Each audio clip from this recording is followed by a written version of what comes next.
Uzoyikhokha yini le mali? Uzoyikhokha yini le mali? Uzoyikhokha yini le mali? Uzoyikhokha nini le mali? Uzoyikhokha nini le mali? Uzoyikhokha nini le mali? Uzoyikhokha nini wena tikoloshe le mali? Uzoyikhokha nini wena fuqwana le mali? Wena mantindane uzoyikhokha nini le mali? Uzoyikhokha nini le mali? Uzoyikhokha nini le mali? Uyondliwa njengoba uphapha nje. Akawazi ukuvala ifoni ngifaka hold la. Uzoyikhokha nini le mali Mroza? Ho. Ngedlalo Mroza. Ho, sodlala uMantindane laba. Ngedlala uMantindane thina. Ufuqane lolu. Ngedlala ufuqane thina. Fanele ukhokhe imali yakho lolu ufuqane. Fanele ikhokhe imali yakho. Ngeke. Asinamculi thina ekuthi uzohlumeza umphakathi. Ngeke ngafanele isithunzi sakho siphele ngosuku. Sukudakwa lapho. Uyabona nje ungcono ba niyamuza utakathukiwe uyiholo yena amagolo na yonke into. Vele vivile ngamagolo. Uyivivelena ngamagolo. Uyaganga kodwa uMroza. Uyaganga uMroza. Uyaganga. Uyaganga 1000 wakho mfowethu sazomemeza uMroza noma engakhipha yiphi ingoma leyo ngoma siyazi ukuthi uyobe irekhode ngayo futhi le mali yakho noma engashada yakho le mali asuweshada ngayo angithi vele iyazala ngoba ikuyena usaphila ngemali yakho vele uphila ngayo njoba nomkhabo ongaka ile mali yakhe emfuthile ngeke uMroza azaphumelele ngakutshela mina uMroza sikhona la simgadile until azazehlisa abuyisa imali yakho angadlali ngesecurity sibhekile akwazi uMroza ukudlala ngomuntu oyisecurity sibhekile emphakathi nikhona la nilalele nanoma nithanda ukumlalela lapha ku YouTube kodwa nikhumbule ukuthi udlala ngesecurity noma engakhipha nje kofanele ukuthi ukhiphela yena ngoba asingeni na leyo nto le samphinda manje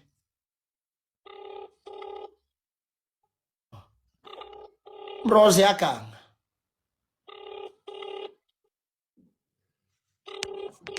edlala uMantindane thina fisha lokho elibelethe abantu uzocula nabo eqamba manga uMroza akazodlala ngawo mfethu asali mfethu mhlambe abe nahlobani kodwa asizikwazi kwamukela ukuthi uMroza udlala ngawe uMroza mayedlala ngawe udlala ngawe kumanje uyamondla ngaleli 1000 njengoba ephapha kanje usuthi 1000 lakho nje kumanje wena omondla kumanje mina into engayithanda ukuthi udlala ngawe ngoba ebone ukuthi profile yakho uyisecurity iyo lento engiyibona ngathi ukuthatha kancane ekuthelini hayi ngoba uyisecurity angeke asizakale ngeke sihlale singakusizi thina ngeke sihlale singakusizi ngeke nje sihlale singakusizi uyamondla vele ngoba ukudlile impela nje ngoba uyabona njengoba vele bunethemba lokuthi uzokhipha naye uMroza njengoba umfayile imali eselibelethi usumfonele ngathi wamfayile 1 million akalibuyisi ngani pho le 1000 mawumtshela uthi alibuyise uthini hayi ulokethe kima ngimlinda so manje nami sengiyabosha ngilinde isikhathi eside ndinezinto hayi bahlupheka abaculi abantu bahlupheka phela akuyona lento econtent wena ohlezi uyibona bahlupheka abaculi but khuluma ngihambe ibanga elide mfethu loludaba ngihambe nje ibanga elide laludaba ngakhuluma nabafowethu ngakhuluma noLindi umfowazulu ngakhuluma nomfowethu omdala ngamazisa bamfone ngicathi bamfonela bonke labantu labo bamtshela ukuthi into ifuna imali kanje hayi kuyafana so ngiyabona nabo ukuthi ayikho into abangisiza nganje because ayibuyi le mali and mina ngibuka nje umsebenzi wami ulimele kakhulu ngoba bekumele ukuthi uphume kule nyanga edlule le nyanga esuka kuyona ubuphume so manje sengibambekile ngisidakile angazi ukuthi ngizokwenza kanjani manje ngoba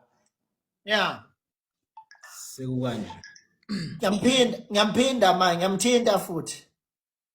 ngiyamthinta futhi yanya lo ngiyamthinta futhi uyaganga uMroza ngiyamthinta futhi umculo ukwelede omunye vele umkhokhele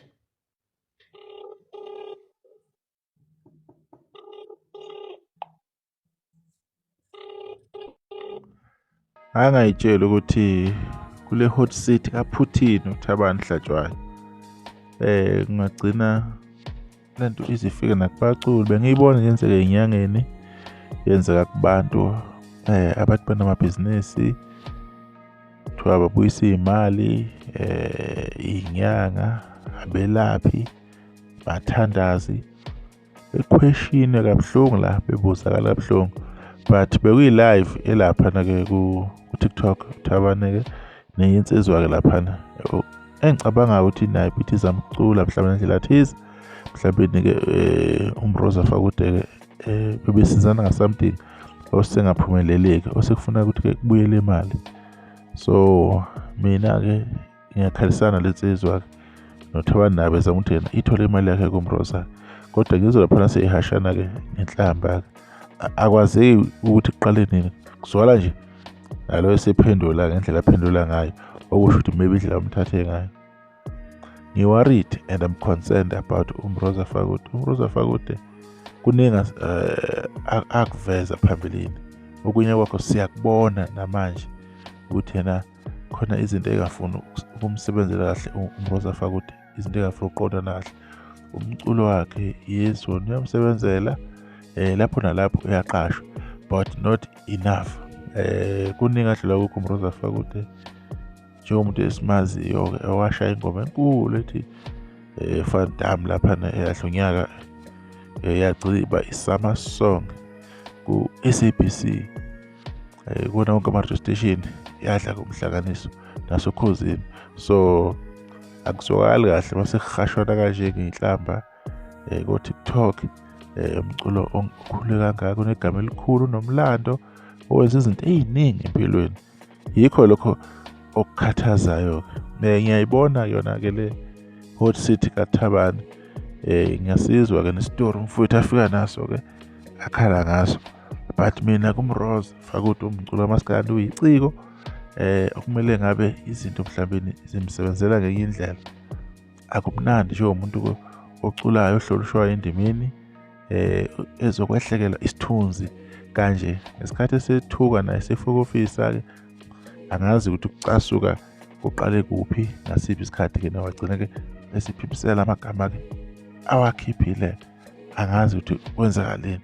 Kodwa-ke abantu kumele bebheke lapha endimeni kamaskandi. Kuningi kwenzakala kubaculi bamaskandi, especially bangahambi kahle. Nosigulu sentambo sebekhulume kaningi, kodwa ukusizakala nokuqasheka ngendlela eyiyona-yona-ke akwenzeki kahle. Okhaza nabo sebekhulume kakhulu beveze okungenami ngendlela abaqasheka ngayo. Baningi abaculi abanale nkinga lena, akusena yedwa bani-ke uMroza Fakude, kodwa kwabanye kugcina seku-too much.